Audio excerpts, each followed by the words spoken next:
Y'all asked for it. Y'all got it. Here is more names that Texas Tech is targeting in the transfer portal. Hey, how's it going, everybody? I am RC Maxfield here for the Back to 12 podcast. And in today's video, we will not just talk about two players in the transfer portal that Texas Tech is targeting. No, not three either.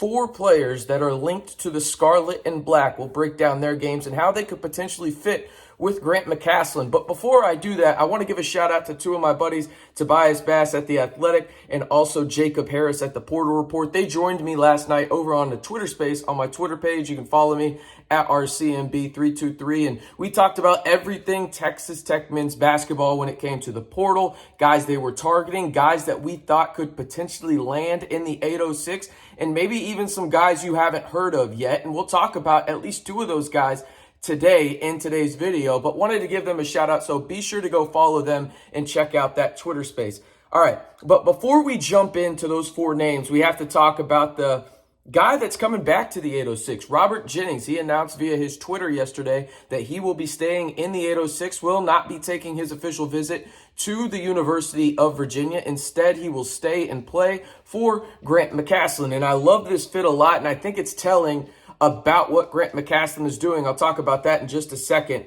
But I really like RJ's potential in a Grant McCasland offense. I think that they're going to go that 6'5" to 6'9" route and just be able to switch everything. I think RJ plays bigger than his listed 6'7", 220. I think he really is an impact big, and I think he's going to be able to stretch out a little bit in this Grant McCasland offense, specifically in the pick and roll. I love keeping him around, and I also think, lastly on this, that there's something to be said that as of right now, at the time of this recording on Tuesday night, April 11th, right, you haven't had guys go into the portal like Pop Isaacs, like Lamar, Jalen Tyson, Kieran Lindsey, right? Like you've had those guys stay, and then you bring back RJ Jennings, or Robert Jennings, I should say. I think that that's a big deal for Grant McCasland right now. And if you can keep those core five guys, I think that could really help propel you in year one under Grant McCasland. But all right, let's jump into these names that I've gotten. Again, if I'm looking down at my computer, I want to make sure that I get these facts right for you guys. So let's jump into it.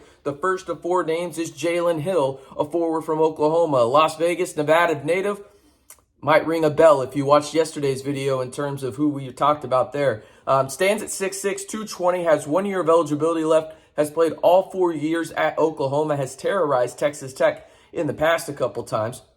Last season as a senior, Jalen Hill averaged just under 10 points per game, just under 6 rebounds, and 1.3 assists. Doesn't shoot it well from the outside, but is better off of the catch and shoot than off the dribble. Shot just over 30% off the catch and shoot, but 26.7% from his career from deep. Can guard multiple positions and really good on-ball defender. I feel comfortable guarding, 1 through 4 and when it comes to Jalen Hill. I think he's kind of that guy. He plays bigger than 6'6", plays more like 6'8", and it's because of that beefy frame that he has, but it doesn't take away from his athleticism. And I think, again, the big thing about him is he creates mismatches on the boards because he's got guys that are smaller than him and with less mass guarding him as well. Good touch around the rim with patience, can be a primary ball handler in transition. In certain half-court sets, don't love it, but he can do it. But he excels off the ball as a cutter in finding weak spots or mismatches off of those pick and rolls. So I really like Jalen Hill quite a bit. Again, grad transfer from Oklahoma. Texas Tech has been in contact with him. The next guy we got to talk about is Chance McMillian, a guard from Grand Canyon, Vallejo, California native, has 2 years of eligibility left. 6'3" guard that is an absolute sniper from deep. Now, these stats will not impress you in terms of just the sheer numbers. The shooting percentages will, though. All right. So he averaged just under 11 points per game, 2.5 rebounds, 2.5 assists last year as a redshirt sophomore at Grand Canyon. But he is a career 40% three-point shooter, and he shot 43% last year out at Grand Canyon. Can play on or off ball. I like him a lot better off the ball. He is tremendous at finding spacing from the tape that I saw. And I really like him in the pick and roll as well. When he is the primary ball handler, he can be that guy in the pick and roll type setting. And I think you're going to see a lot of that with Grant McCasland. Grant McCasland loves to run the pick and roll, okay? Also, points per possession. He averaged 0.87. Doesn't sound like a lot, but that's pretty good considering he did that as a ball screen handler in that, in terms of he was the primary ball handler in the pick and roll type setting. And that ranks 73rd percentile nationally, right? He's solid going left or right offensively. When it comes to defense, he's probably going to guard only the 1 and the 2 spots. That's probably his weakness, just because he is 6'3", has a 6'4" wingspan. Not going to be able to really do much in terms of, if there's a mismatch, hey, he's gotten got if he gets onto a center, right? But I really like him as a potential 3 guard for Texas Tech, and a guy that can come off the bench and really kind of be that almost Pop Isaac's replacement in a way, if Pop does intend to stay at Texas Tech next year. I think you could just really bring in a guy like Pop, who I expect to be more efficient from the field next year at Texas Tech. Again, if he does return, I think Chance McMillian could be that guy off the bench that evens the drop-off a little bit or reduces it significantly from Pop to McMillan in terms of the shooting percentage. And before I end the breakdown of him, could be a really good floor spacer, right? I like him off the ball more, as I mentioned. He's an extra primary ball handler if you need him, but he's just an absolute sniper. So before we get into the other 2 guys that I have, and this is going to be a little bit of a longer video, I want you to hit that subscribe button to stay in the know on Texas Tech men's basketball all year long. Listen, there's nobody else on YouTube giving you these potential breakdowns of Texas Tech portal transfer targets. Nobody else is doing that, giving you daily videos on it right now in terms of the guys that I hear. And there's going to be a guy that just came out before this in terms of, there's going to be some surfacings of it on Wednesday. Again, I'm recording this on Tuesday, April 11th around, well, it's 9:20. My fiance is not going to like that. But just another reason to subscribe, because I'm giving you daily videos at every day you need to know about everything Texas Tech men's basketball. So hit that subscribe button. That might have been a really bad subscribe read, but y'all got the gist of it. Y'all are intelligent people. All right, let's get to the final 2 that I want to talk about in terms of Texas Tech targeting them in the transfer portal. RJ Luis, and that is spelled Luis for those that need to go look it up. It is a guard from UMass. Miami, Florida native, listed at 6'7", 200 pounds, and a guard. Kind of a hybrid to me, if you ask me. Averaged 11.5, 4.6, and 1.3 as a true freshman last year at UMass. Really good at slashing to the rim. He understands spacing around the basket, which is a difficult thing to do when you're a younger guy. And I think he does it really well. It just, watching his tape, he always seemed to find open space around the rim, which is difficult. 55% shooter at the rim. 49% of his shots last year came at the rim or within the restricted area. Good touch on the jump shot. Don't love him shooting the 3, but I do like him as a mid-range guy that stretches away from the basket, can beat you off the dribble one time, and then uses his athleticism to beat you through contact or to go up and under, right?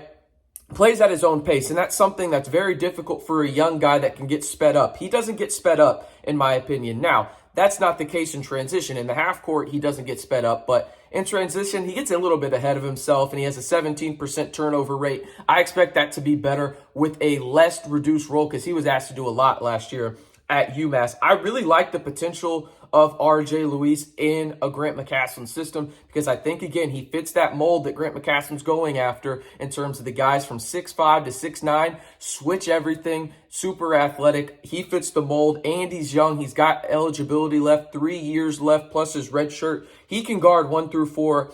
I really like RJ Luis as a potential fit for Texas Tech. And again, all these names mentioned in today's video have been linked to Texas Tech. The newest one that probably will come out on Wednesday is Devin Cambridge, a guard from Arizona State. Got some murmurings of this, got Oregon in there, as well as a couple other schools, Texas Tech, Clemson. But he has played at Auburn and Arizona State. 1 year of eligibility left. And listen, he may be 6'6", but he plays like he's 6'8" or 6'9". Dude is uber athletic, okay? 1 year of eligibility left, as I mentioned. I qualify him as a forward in a guard's body. 59% of his field goal attempts came at the rim last season. Super athletic, plays above the rim, right? He is a block machine. He is a guy that goes in and has a 3.5% block rate. That's impressive as hell. Okay, that is a really good block rate. He knows his game well. He's not going to try and go out there and jack up threes or anything. He knows what he is both on the offensive and defensive end. He's a guy that can guard really 1 through 5, depending on who the big is, because of his athleticism. Now, probably because of his body. It's more so 1 through 4, but I feel comfortable with him on point guards. I've seen him out in isolation sets. I really like Devin Cambridge a lot as a senior type guy coming in here and really being a stabilizing force with his experience. Has Final Four experience as well. Played for Auburn when that happened, right?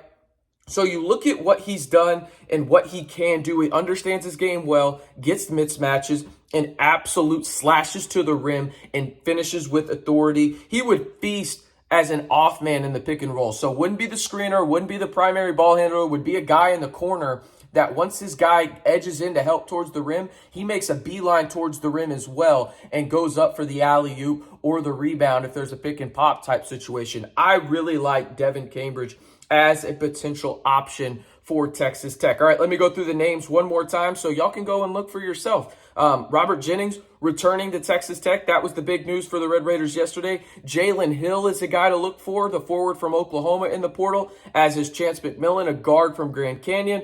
R.J. Louise, a guard from UMass, and then to round it out, the fifth-year senior Devin Cambridge, a guard from Arizona State. Before I get out of here, I want you to tell me down in the comments right now, which of these players sound like the best possible addition for Texas Tech men's basketball? And if you haven't already, be sure to hit that subscribe button. I am the only guy giving you daily Texas Tech transfer portal target videos until we get a full roster for the Red Raiders and those guys suit up in the scarlet and black. I am RC Maxfield reminding you, hit that subscribe button, stay in the know right here on the Back to 12 podcast channel.